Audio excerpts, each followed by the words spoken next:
Assalamualaikum warahmatullahi wabarakatuh.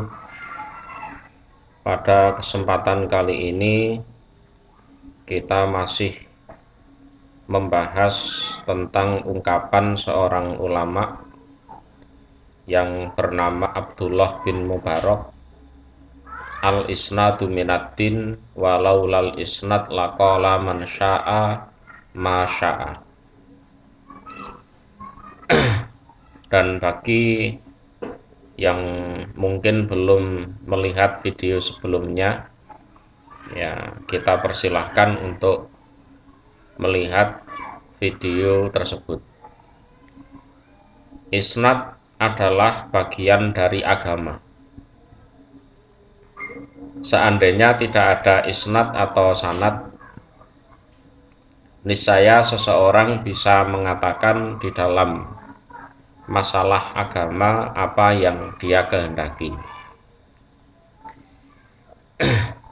Ungkapan ini sejak diucapkan oleh Abdullah bin Mubarak hingga saat ini masih sangat relevan. Bahkan sampai hari kiamat pun ini masih sangat relevan. Ya, penjelasan kerelevannya ungkapan tersebut bisa dilihat di video sebelumnya. Jadi seandainya ada yang mengatakan bahwa sanad sekarang tidak dibutuhkan lagi, sanad ini hanya dibutuhkan dulu di era penyusunan kitab, maka sudah bisa dipastikan bahwa orang tersebut tidak mengerti tentang kedudukan sanad di dalam umatnya Nabi Muhammad Shallallahu Alaihi Wasallam, tidak ngerti kedudukannya, dan dia jika tidak bisa memahami secara baik ungkapan Abdullah bin Mubarak ini, yaitu al-isnadu minaddin walaulal isnad laqala man syaa ma syaa. Biasanya orang yang berpendapat seperti itu dalam belajar agama itu cuma modal PD, ya, merasa bisa bahasa Arab, merasa bisa ilmu alat termasuk nahwu shorof, balaghah dan lain-lain. Dia baca kitab sendiri, tidak berguru kepada seorang guru. Padahal di sisi lain ada ungkapan barang siapa yang belajar agama sendirian, hanya membaca buku tanpa berguru, maka gurunya adalah setan, ya, maka gurunya adalah setan. Orang-orang semacam ini karena pemahamannya ya seperti itu, mereka tidak menganggap penting yang namanya sanad. Ada juga di luaran sana orang yang secara lahiriah, ya punya sanad, tapi dia tidak memahami apa yang dia miliki. Dia mengatakan bahwa sanad di masa sekarang sebenarnya ya tidak perlu. Jadi yang namanya pengijazahan dari guru ke murid, murid ke muridnya lagi, itu hanya meneruskan tradisi ulama-ulama di masa lalu saja. Ada yang ngomong seperti itu. Nah, orang seperti ini ya ibaratnya kalau zaman sekarang orang tua buta huruf, ya, dikasih smartphone, ya, dikasih handphone yang fiturnya macam-macam itu. Seseorang yang memegang alat canggih tapi tidak bisa menggunakan alat canggih tersebut. Ya tidak ada gunanya, ya tidak ada gunanya. Nah, sehingga madhab saya dalam hal ini ungkapan al-isnadu minaddin walau lal isnad laqala man sa'a masa'a ini tetap relevan dari zaman ke zaman, dari generasi ke generasi. Kerelevanan yang lahir batin karena Allah yang sudah saya jelaskan di video sebelumnya. Untuk kali ini kita akan membahas metode, ya, metode dari perpindahan ilmu dari guru ke murid, dari murid ke muridnya lagi, yang mana sebagian ulama menyebutnya dengan istilah thariqatut tahammul wal ada, atau sebagian ulama yang lain menyebutnya dengan istilah mangkul, ya, mankul. Thariqatut tahammul wal ada ini adalah cara atau sistem atau metode bagaimana seseorang itu menerima ilmu dari gurunya, kemudian menyampaikan ilmu tersebut kepada muridnya. Kalau memakai istilah mangkul, maka kata mangkul ini berasal dari kata nakola, yankulu, naklan, nakilun, mankulun. Jadi nakola ini fi'il madhi, artinya telah memindahkan, yankulu sedang memindahkan, naklan perpindahan, ini masdar ya, kata dasar, nakilun. Nah, nakilun ini isim fa'il, sedangkan mankulun ini isim maf'ul, sesuatu yang dipindahkan, disebut mangkul secara bahasa. Secara istilah ini adalah ilmu yang dipindahkan dari seorang guru ke muridnya, ke muridnya lagi, ke muridnya lagi, ke muridnya lagi, terus menerus dari generasi ke generasi, dari zaman ke zaman. Nah, akar dari agama, ya, akar dari agama, ilmu agama atau mangkul ini adalah Nabi Muhammad Shallallahu Alaihi Wasallam.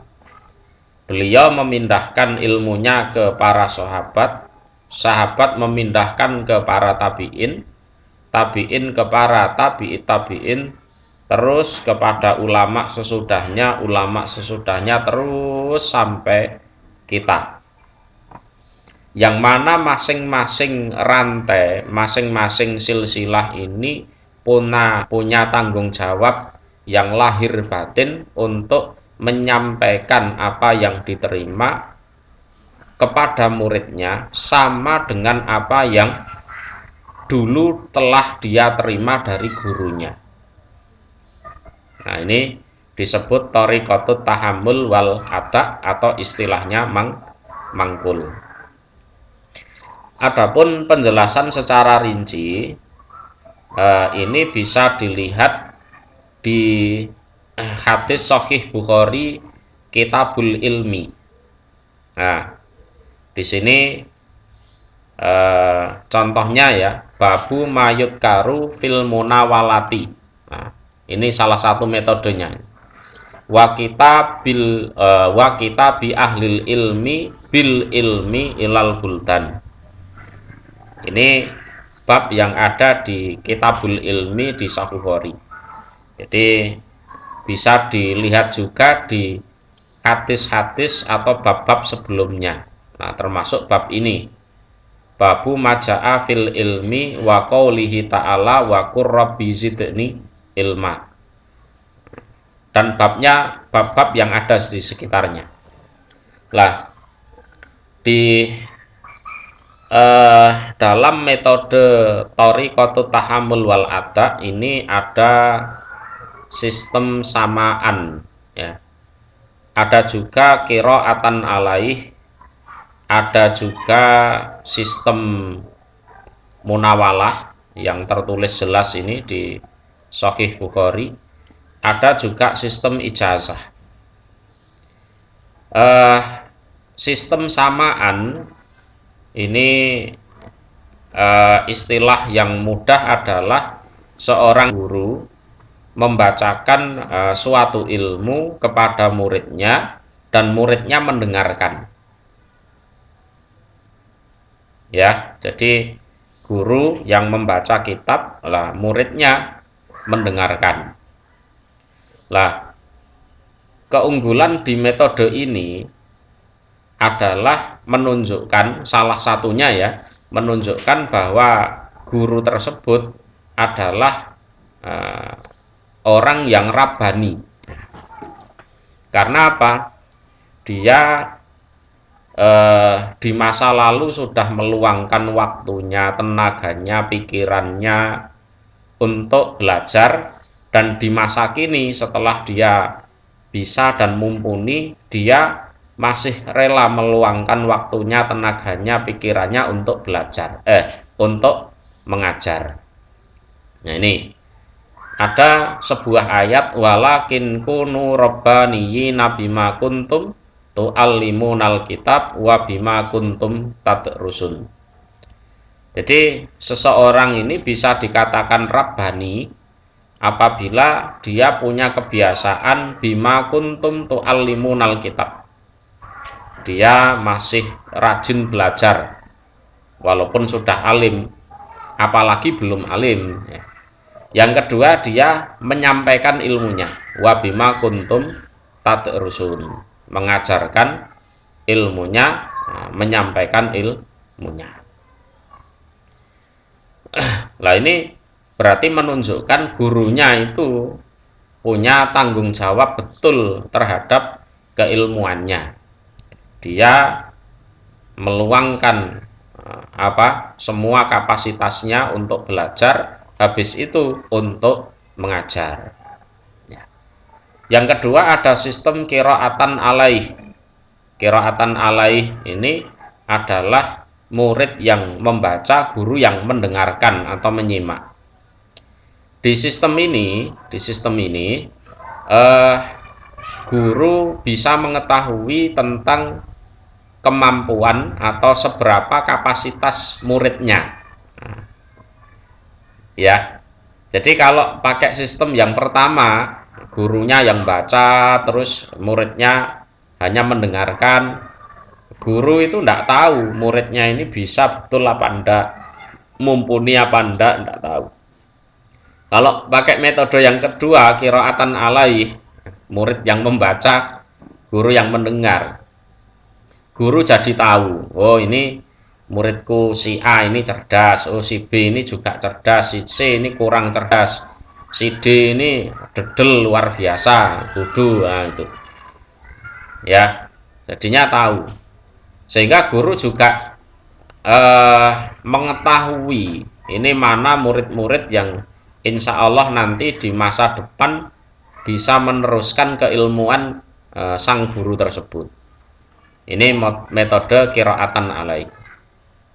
Ada juga metode yang tadi sempat disebut, yaitu munawalah. Munawalah ini seorang guru memberikan suatu kitab untuk muridnya, dan dia mempersilahkan, mengizinkan si murid membaca kitab tersebut, bahkan meriwayatkan. Meriwayatkan. Ada juga sistem ijazah. Ijazah ini seorang guru mengijazahkan suatu ilmu atau suatu kitab kepada muridnya. Jadi sistemnya sama seperti munawalah. Ya. Nah, sistem ketiga atau keempat ini biasanya biasanya ada keterbatasan waktu. Artinya misalkan gurunya ini sudah terlalu sepuh, sudah terlalu tua, sehingga diperkirakan umurnya tidak lama, ya, tidak panjang, mungkin sebentar lagi meninggal, atau sudah sakit parah, sementara ilmunya banyak dan belum tersampaikan semuanya. belum tersampaikan semuanya. Di sisi lain, sang guru ini khawatir kenaan suatu ayat yang ada di Al-Baqarah. Ini innalladzina yaktumuna ma anzalna minal bayyinat wal huda mim ba'di ma bayyanahu lin-nasi fil kitab. Ulaika yal'anuhumullah wa yal'anuhumul la'inun. Ya. Ya, kena ayat tentang menyembunyikan ilmu, ya, menyembunyikan ilmu. Sehingga daripada nanti meninggal beresiko kenaan ayat ini, yes, mending ilmunya dimunawalahkan atau diijazahkan kepada murid-muridnya. Lah, semua sistem ini baik samaan atau qiraatan alai atau munawalah atau ijazah semuanya sah, ya, diperbolehkan, ya tentunya dengan kekurangan dan kelebihan dari sistem itu masing-masing, ya. Ya, intinya kalau seseorang itu bisa memahami betul bagaimana keagungan sanad di dalam agama, khususnya agama Islam, khususnya umatnya Nabi Muhammad Shallallahu Alaihi Wasallam, terus dia istilahnya ngawai, istilahnya ya bersyukur betul, bertanggung jawab betul, bersabar betul dengan keilmuannya, ya, sehingga dia tidak melakukan pengkhianatan, ya, tidak melakukan istilahnya melakukan belok jalur. Nah, artinya dia melewati suatu jalur yang tidak dilewati guru-gurunya itu, ya, tidak khianat, tidak serong, ya, tidak belok jalur. Nah, maka ungkapan dari Abdullah bin Mubarak, al-isnadu minaddin walau lal isnad laqala man sa'a ma sa'a. Karena ya tidak bisa dipungkiri bahwa banyak orang yang secara tertulis mempunyai sanad, ya, mempunyai sanad, terus dia juga punya ijazah dari gurunya, ada stempel dari gurunya, ya. Tapi ternyata tidak konsisten dengan ilmunya itu. Pada saat dipuji-puji, omongannya baik, tapi pada saat ada cobaan dari Allah, ya, omongannya mulai ngelantur dan lain-lain. Bahkan kalau zaman sekarang masalah sanad ini, mohon maaf, kadang ya diperjualbelikan, ya, diperjualbelikan. Yang mau beli ya memang orang yang mabuk sanad itu. Mabuk sanad artinya dia ndak ngerti sanad, terus terkecoh dengan tulisan sanad, terus mau beli, itu loh. Jadi yang dibeli itu bukan sanad yang sesungguhnya. Sebenarnya yang dibeli itu hanya sekedar tulisan sanad. Karena dia belum bisa ngawai, ya, belum bisa menjiwai tentang bagaimana orang yang punya sanad harus bersikap, ya. Jadi tetap al-isnadu minaddin laulal isnad laqala man sa'a ma sa'a. Itu tetap relevan mulai zaman dulu, zaman sekarang, sampai di masa depan. Bahkan di masa depan sanad ini betul-betul diperlukan malah, ya. Kalau kita mengkaji di Muqaddimah Sahih Muslim, ya, itu ada suatu kisah bahwa zaman dulu, ya, zaman dulu saat Nabi Sulaiman masih hidup, setan-setan yang nakal, yang susah diatur, ya, itu oleh beliau dirantai, dipenjara, dimasukkan ke dalam laut. Di akhir zaman, setan-setan ini akan lepas dari rantainya, dari penjaranya.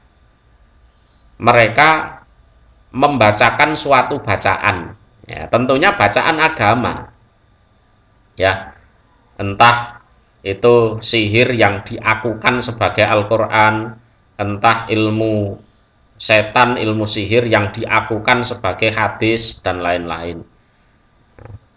Maka sanad tetap relevan, bahkan sangat relevan apabila kita menghadapi akhir zaman. Ya, sekian dari kami. Apabila ada yang kurang berkenan, kami mohon maaf yang sebesar-besarnya. Akhirul kalam, assalamualaikum warahmatullahi wabarakatuh.